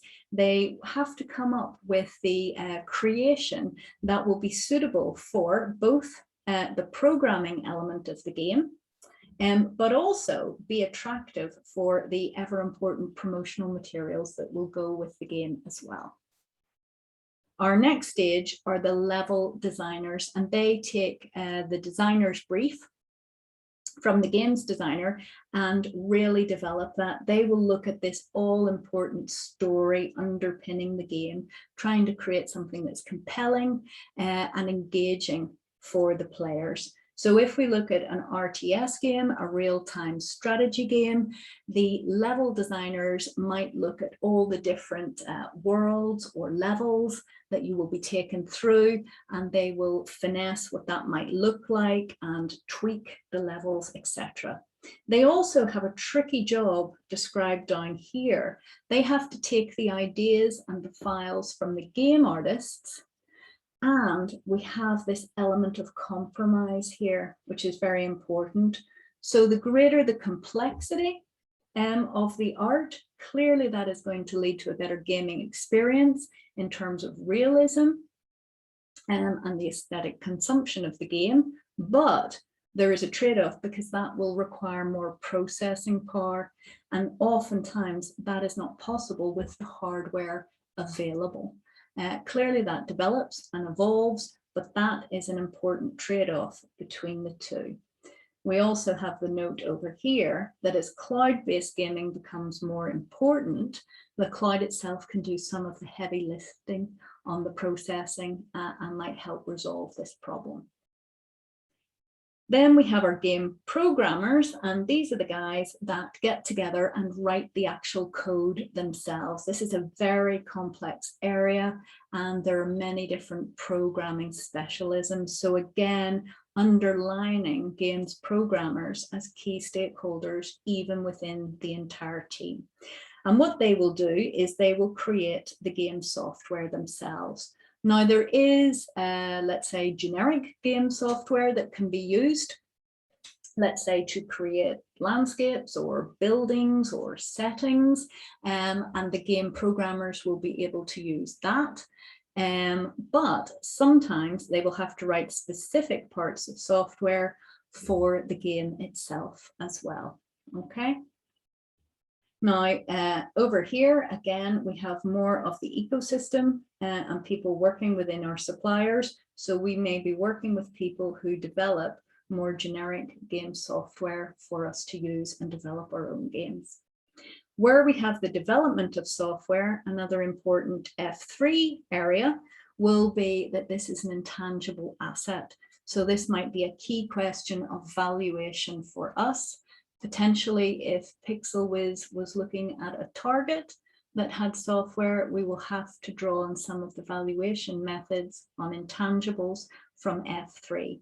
Now, where you can show good commercial knowledge there is come up with a range of methods of valuation, potentially highlight the difficulty in that, and then make a recommendation, let's say between a low point and a high point on the valuation. And then ultimately, sometimes valuations come down to negotiations, how many bidders are there for a particular target, etc. So we can show some commercial knowledge there. Now, the game programmers, we will see when we look at our industry analysis webinar, are often under intense pressure to produce a game, especially when it comes closer to launch time. Clearly, the company would face reputational risk and disappointment from gamers if launch dates were to be pushed back. But similarly, we don't want to launch a game too early when it's not ready.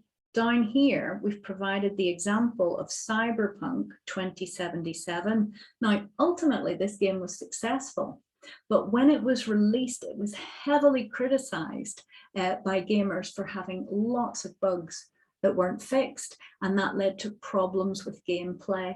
So strong reputational damage there. So our gamers here will be under intense pressure to meet deadlines for launches, but also to ensure that the game is ready for launch. And that brings in the last role of the games testers. So these are absolutely vital. They are looking, yes, for bugs and errors, but also they are testing out the playing experience. We need to make sure that the playing or the gamer experience is engaging, it is interesting and enjoyable. Okay, ideally what we're looking for is to create games that we can leverage off in the future, this all-important franchise model, which we will see shortly. And again, games testers will look at the suitability for a target market. So think back to the age of gamer pie chart that we looked at. If we are marketing or targeting a game, let's say against under 18s, the games testers will see if that is suitable for that market and hopefully mean that we don't have any nasty surprises from the regulators in terms of age rating. And then again, this paragraph here is reiterating what we already know, that there are often limitations to game design because of the hardware that it is being played on. As hardware develops, then our game development goes in tandem with that. And they draw the example here is a game that you might develop for a smartphone might have fewer features and gameplay than one you might develop for a console. But who knows, perhaps that as we move into cloud-based gaming, that will become less relevant. And then the sixth and final area on this industry analysis is KPIs.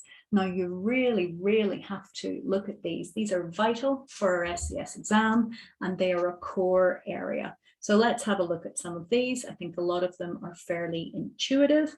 So daily active users, self-explanatory. Because daily active users could be open to, let's say, unrepresentative peaks and troughs, if there's something like a huge football match going on, for example, our daily active users might be down. We also will track monthly active users, so it is less subject to distortion. And sometimes we will look at the ratio of monthly to daily active users to give an insight into frequency of play. Clearly there, the higher the statistic, the better. Now, looking at individual gamers, we might look at the average number of sessions per user and the average length of session. And again, there I would circle back to what we said about corporate social responsibility and ethics, particularly in terms of those who are under 18. A key thing that we need to do is track retention, okay? We want to see if we can keep a customer over different periods of time. And I'm going to talk about churn rate in a little bit, but retention is important. Clearly revenues, average revenue per user or average revenue per daily active user will give us marketing information where we may want to target different types or different demographics of user and exploit that. Now, the K factor is very interesting. This is what's called, it does exist beyond gaming, but is used in gaming, the viral coefficient. So if you're playing a game and you're enjoying it, how many of your friends do you tell about the game? And then how many of those friends become players or users of the game? So they give an example here. It can be expressed as an absolute number. So if existing players recommend a game to 1 million friends and 300,000 of those friends register, then we would say the K factor is 1.3.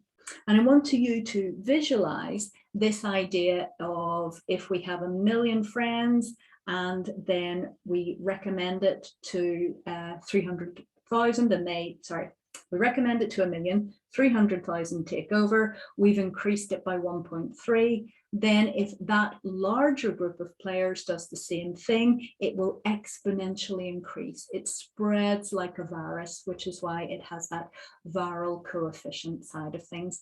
So it's very important. And then down here, you can see that we talk about the K factor. So in other words, how popularity of this game is growing should be greater than the churn rate. So what is the churn rate? This would be the percentage of players that might leave a game. And what we want to do is keep that churn rate as low as possible. There are statistics from Game Analytics that says within 28 days of downloading a game app, 94% of users leave. So we would very much need to look at strategies to keep our churn rate as low as possible and build that into our game design. So make sure you're aware of those KPIs. And then here, another key stakeholder that we have talked about already would be the regulator. So games are classified, each country will have its own rating system, and games developers will need to be aware of that and the impact that might have on its sales. So the regulator is very, very influential. Right, I hope that industry analysis has been helpful. Without taking too much of a breath, there's always a lot to say in these webinars. We want to look at pixelwiz now in more specific detail. So up here, we have given an idea of some maybe equivalent companies that you want to look at. So we've got EA, Electronic Arts, and Activision Blizzard is another example. Both of those are quoted.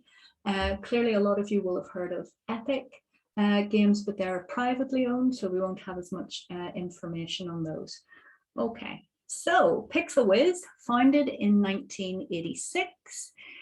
So it is fairly well established in what is a new industry. So been around for about 35 years. Quite a lot of information on this page that I think is interesting or would attract the attention of a key stakeholder of our shareholders. So let's imagine our institutional shareholder. Here we can see that we have a history of growth, steady growth, always attractive to our investors. And we are now one of the world's leading game developers, again, making us an attractive proposition to investors. What other information do we have down here? We operate against over all major hardware types and across all major games types. So again, that diversifies our risk against hardware types and specific game types. And another attractive statistic here for our investors is we have leading games in terms of both player number and revenues. So that is again likely to attract investors. Now later down the page, you will also see from an investor point of view that pixelwiz has grown by acquisition. So again, a history of successful acquisition. So from an investor's point of view, we are looking very attractive here in terms of growth, leading games, and a successful history of acquisition. Now we're introduced here to one of the first games of pixelwiz that we know about. It is called Cratchy Swan, and it is a massively multiplayer online game.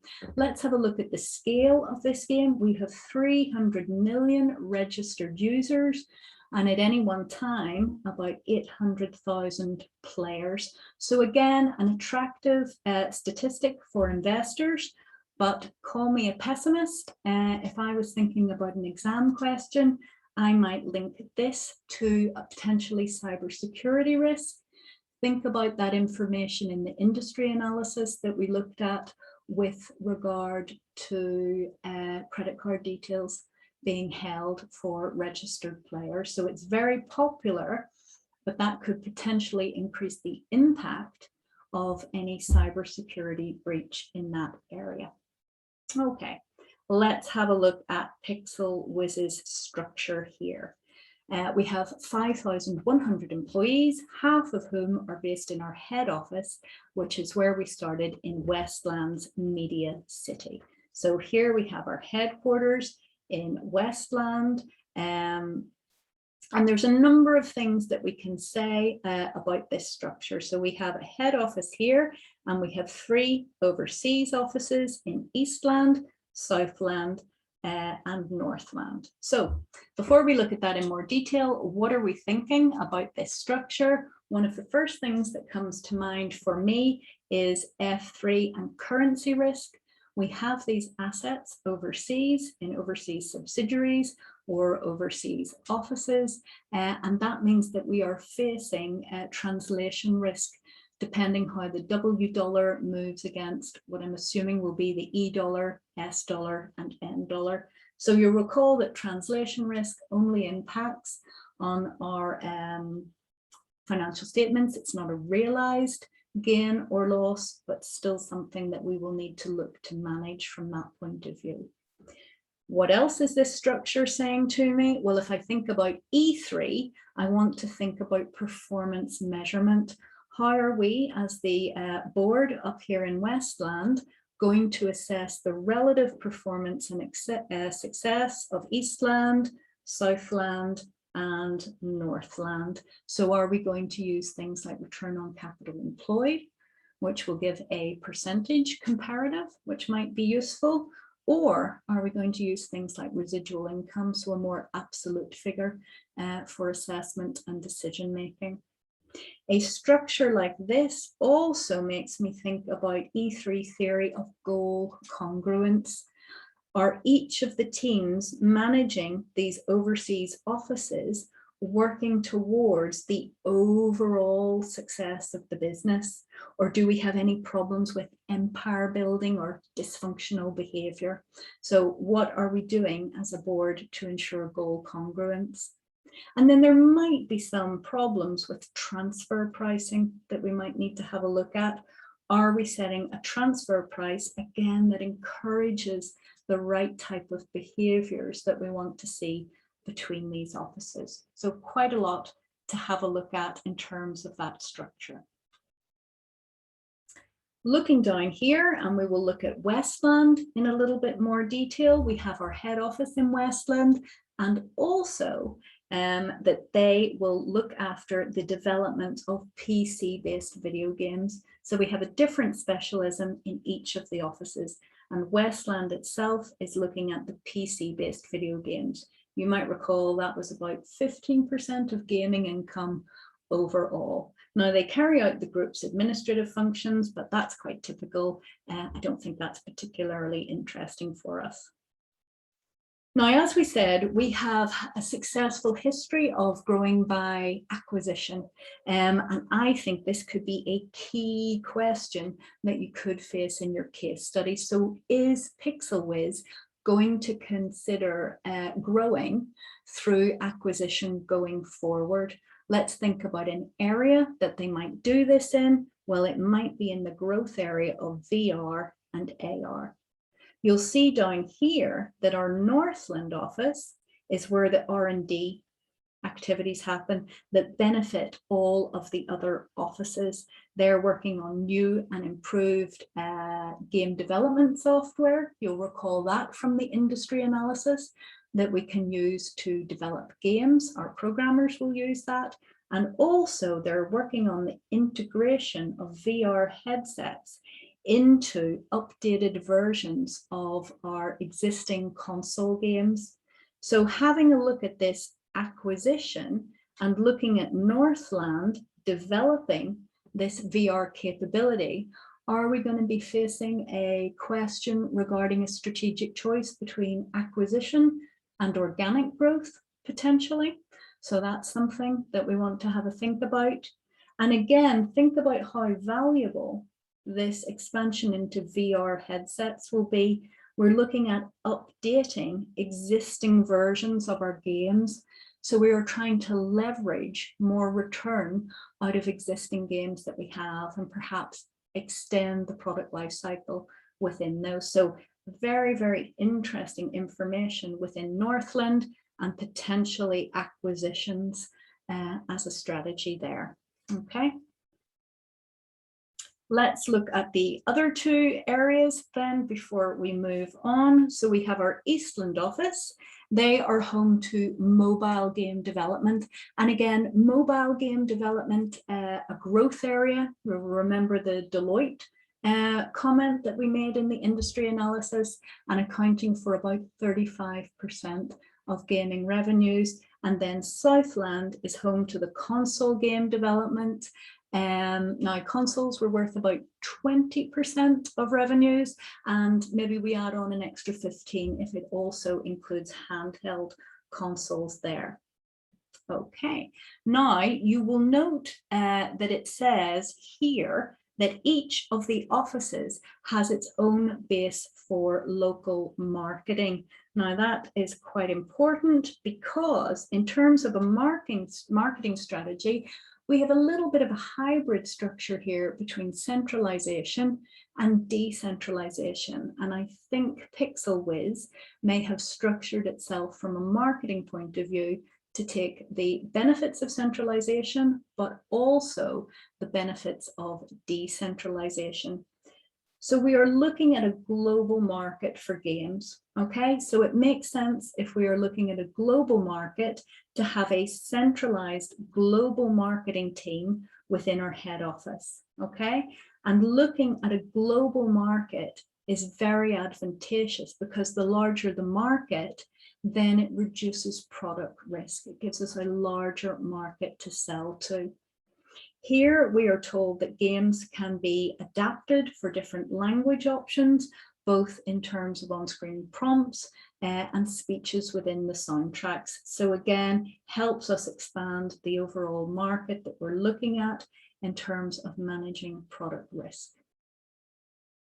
What is the global marketing team looking at? Well, two main things. One, they are going to prioritize different approaches to games development.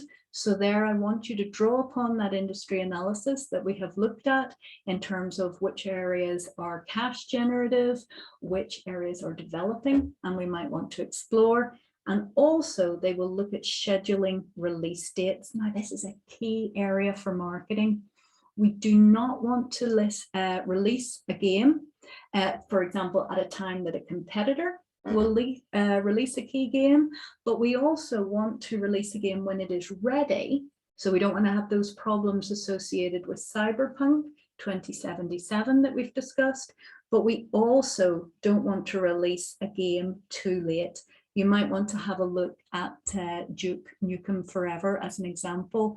It was widely criticized for delays in its launch, taking too long, and when it did land, its content was heavily criticized as not really reflecting a more contemporary society. So it was criticized for having, gratuitous nudity, lots of swearing, misogyny, etc. So it really was not very well managed at all. Now we have our centralized marketing function, but we also want to benefit from devolved marketing, decentralized marketing in those other areas. And each of the offices has its own regional marketing function. So what benefits would this bring to us? You will be able to bring that understanding of that local market to adapt advertising to fit in with the culture and the interests of your local gamers, so we can adapt advertising and promotional activity. And there's another key benefit. Where we have offices located, we have strong video game markets in all areas, and we can really use this within pixelwiz to our advantage.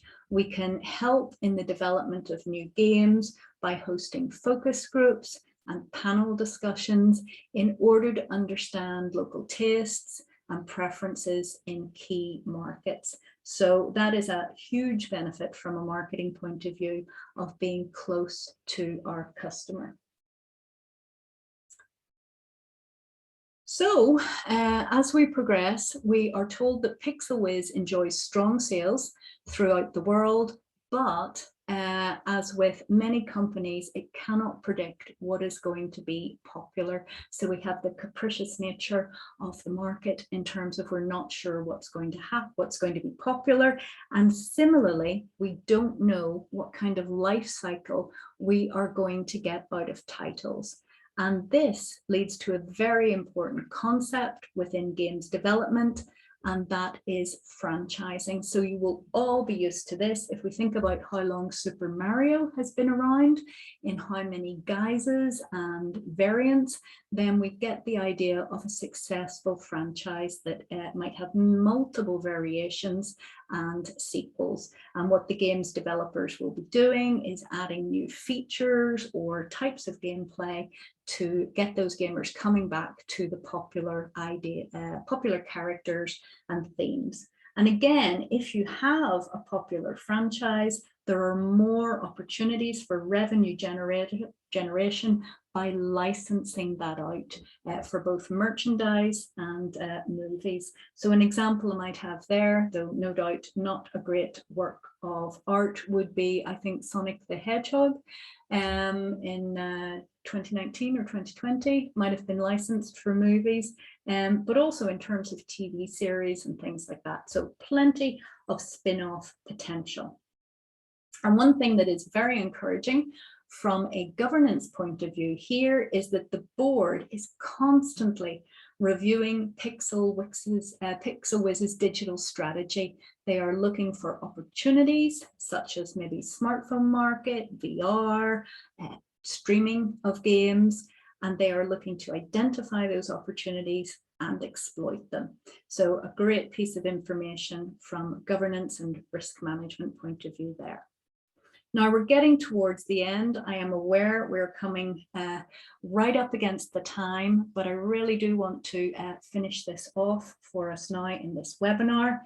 We are now introduced to one of pixelwiz's key franchises. So this is Jacob Plunge, and Jacob Plunge was launched in 2016, originally as a console game, and it became the best-selling game of that year. Then the following year, in 2017, it became a PC version, and a strategy that has been adopted since then is to have new versions of that game every year since 2018. Now, at the time we are coming into this pre-seen, we have just launched, pixelwiz has just launched Jacob Plunge Moonstar, and it currently is the biggest source of revenue. So it is still a success. And we're given some information here that 19% of pixelwiz's revenues come from Jacob Plunge franchises. So clearly that's a positive thing if we have strong cash flow coming in from Jacob Plunge, but we must think about this from a risk management point of view. Is too much of our revenue coming from one gaming franchise? Let's think about how that might be threatened. Potentially, we could suffer reputational risk associated with the game, and that would be very impactful if that led to any decrease in this huge level of income.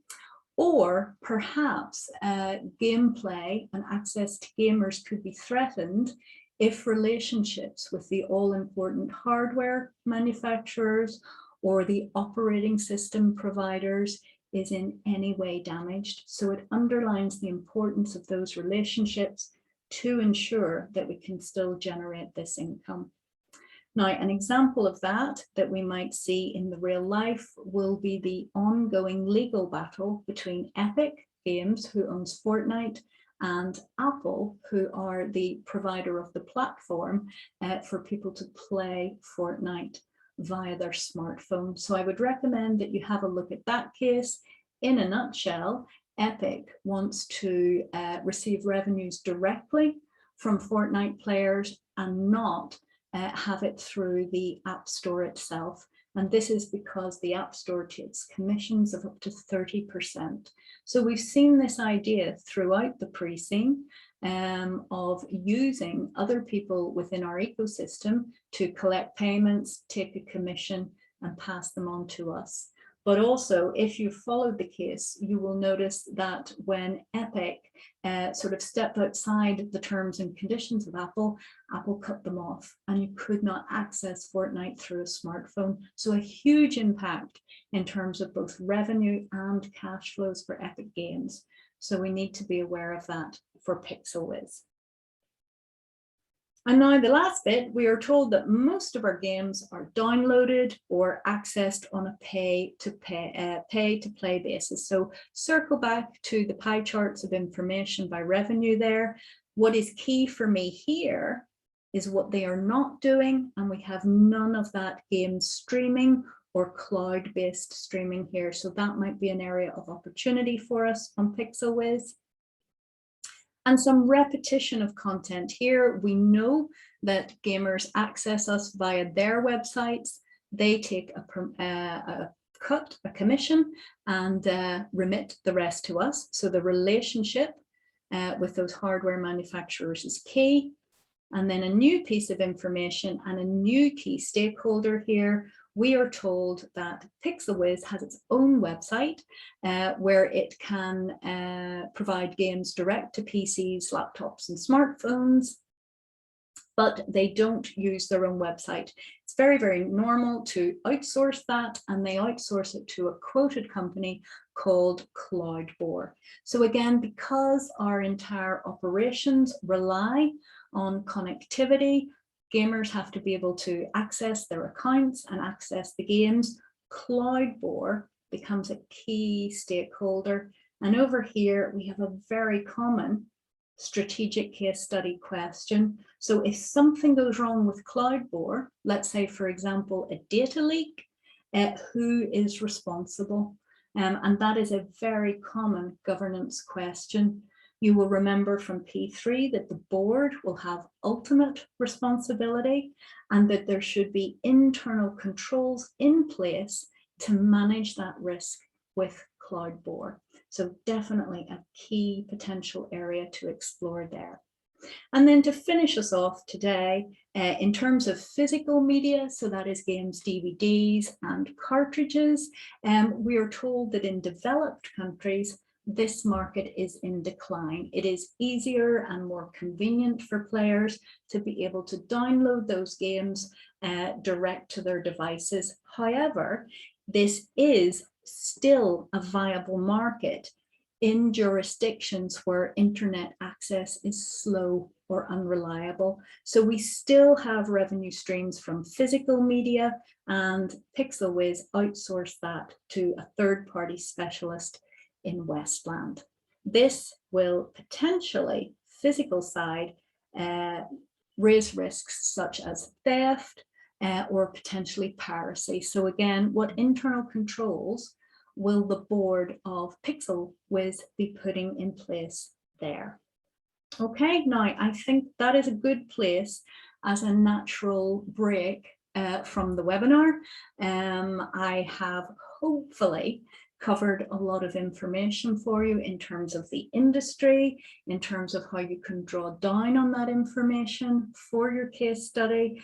And then we've had a little look at pixelwiz itself, which will be developed in a lot more detail in the second webinar.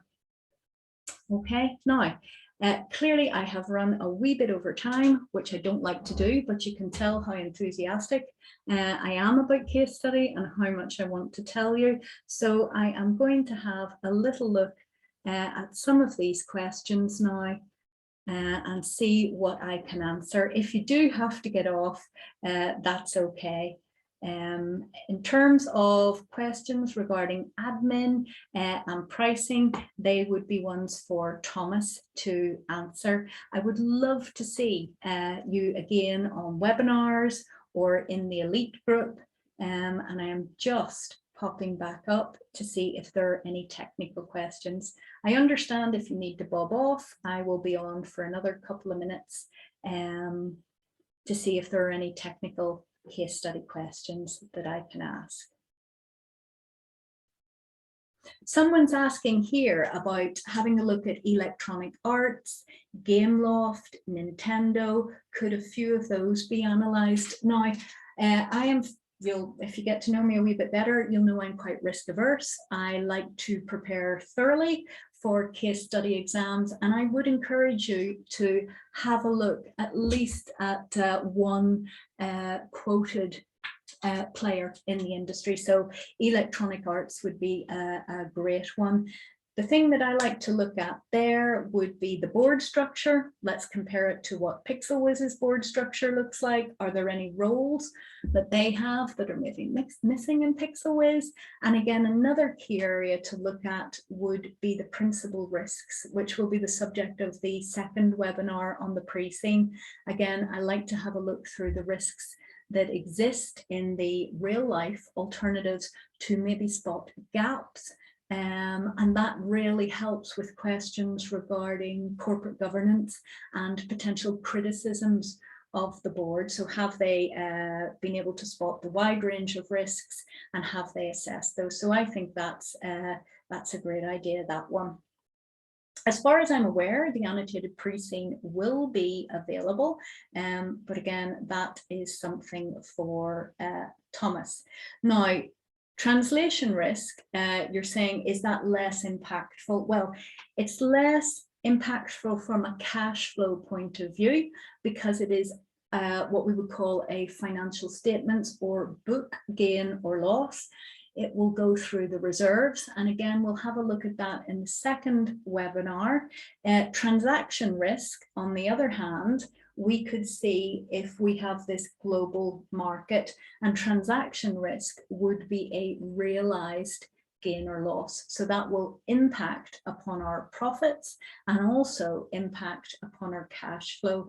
Anytime that you see an impact on profit, I always encourage my students to also think about the impact on cash flow. It shows a much more commercial sort of approach. So yeah, profits are important, but in the short term, we also want to know the impact on cash flow. So transaction risk is spot on. That is something that will be live in a global market. We need to manage from profit and cash flow. Translation, yes, we do need to keep an eye on it because it will impact our accounts, but less so. It goes through the reserves and it isn't a cash impact. Let me see what else. In terms of FTSE companies, I need to have a look at that myself. I have been looking at Activation Blizzard and also EA as really global players in that area. It's nice as well to see that you're sharing ideas with each other, because that is the idea of the Slack group. Which I really like at Viva, and definitely in other classes that I've taught students, helping other students is massively important. Yes, and then I can see Thomas has come in with the real life industry analysis. Rockstar, someone has said about that, is a great example, and actually that is one that we will pick up on the industry analysis tomorrow. So if you're a fan of Rockstar games, then we'll be looking at that. Let me see, I'm just squeezing through. Yes, I have sympathy. It says the pre-seen seems like a potential disadvantage to non-gamers. I think it will depend on your specific personal interests. We have lots and lots of different industries that we've looked at in SEMA. So for example, a popular one was about coffee production, but although we may all drink coffee, we might not know much about what goes on in that industry in the background. Potentially, it is a disadvantage to non-gamers, but I would say quite quickly, I think the pre-seen has provided great industry analysis this time, and I would encourage you to have a read around some real life issues, and that will help. I'm not a gamer myself, but my son is, so I know a fair bit from that. Okay, I am just going to have a little look at more of these to see what we say.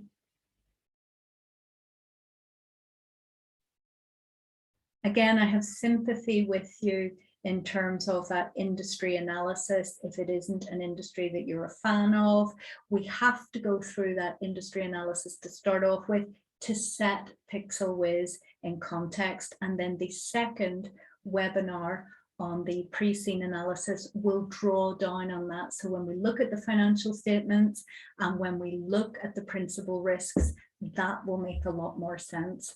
They only make sense in the context of the industry. So that's why we have to understand it. So when we look at pixelwiz's revenue in the next webinar, for example, we can have an idea of how that might be broken down from different sources. Okay. Okay, everyone, there are loads of questions. I'm just going through to have a look to see if there are any others that I can answer easily for you. You're making me laugh with the virtual reality. I have to say, I didn't get on particularly well with that. It definitely made me feel very, very queasy. Okay, a lot of administrative questions there. I see that Thomas has answered. Just squeezing through the rest. Okay, so it seems to be that the areas of concern would be not knowing the industry. Try not to worry about that. What you will do, I've given you a lot of information in 2 hours today. It will take some time to digest. The second webinar will then apply that to pixelwiz in more detail, but having that industry knowledge is very important. But you will be surprised how quickly you get this. I see this worry time and time again with strategic case study students, no matter what the industry we are in. So how you're feeling is quite normal, but we must use the information that we are given by the examiner, supplement that with a little bit of real world reading ourselves. And I think the difference, I would say, between maybe your operational case studies and your management level case studies is the pre-seen was important, but not as important as it is at this strategic case study level. When you are at that higher level, the examiner is really, really wanting to see, can you take this environmental macro and micro knowledge and apply it to your organization to come up with sensible strategies, sensible funding strategies, manage risk. And so if you're feeling a little bit uncertain about the industry, don't worry, go through that pre-seen, get a good idea of those stakeholders, types of hardware, types of games, and that will really set you up for the second webinar that we will have when we look at pixelwiz in more detail together. So I hope that has been helpful for everyone. I really hope that you will be joining us on some more webinars, and I hope that I will get to meet some of you then face-to-face in the workshops and through the office hours. Okay, so I am going to have to call it a day there. As always, I'm sorry I haven't been able to answer everyone's questions. It's great to see that you've been helping each other out as well. So take care, and I hopefully will see you on the next webinar.